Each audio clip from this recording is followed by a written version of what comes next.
let me be real. Whoa. Anyways, let's talk about artifacts and enchantments. Let's do a test. Try to guess which archetype I'm describing. This specific archetype has card draw, ramp, combos, and enough combat power to turn your opponents inside out. If you couldn't tell, I'm talking about both of them. Why the hell are you here? Suffice to say, both artifact and enchantment decks are grossly similar in playstyle, and it can be said that they are simply very easy to play.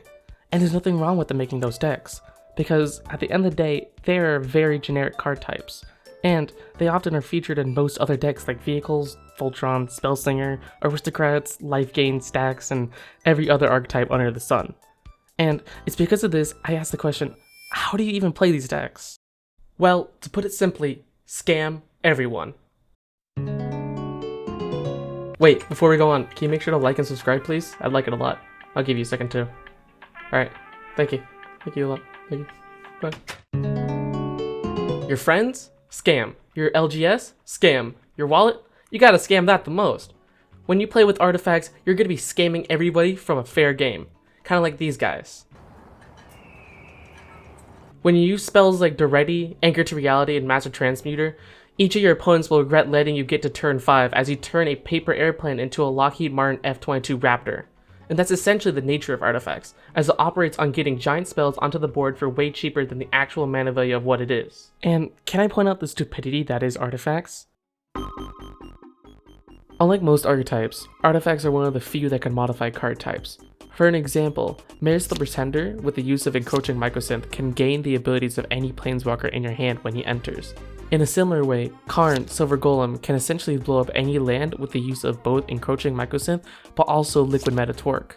And that's essentially how stupid artifacts are. With the combination of 2 cards, you can destroy lands for 1 mana, and I think that's pretty powerful for an archetype.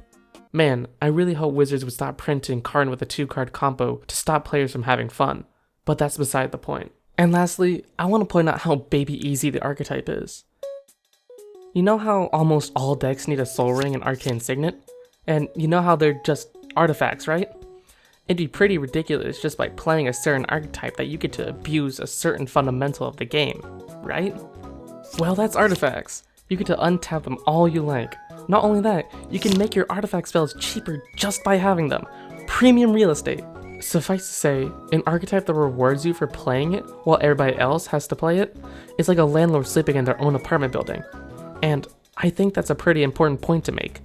Why should a deck be able to capitalize on a fundamental part of the game that all decks generally need?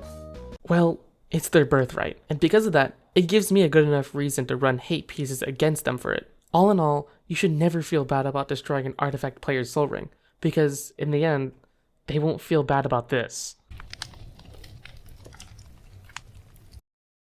I think I might be done with the video. Yeah, I think I'm done. I think I may be forgetting something though.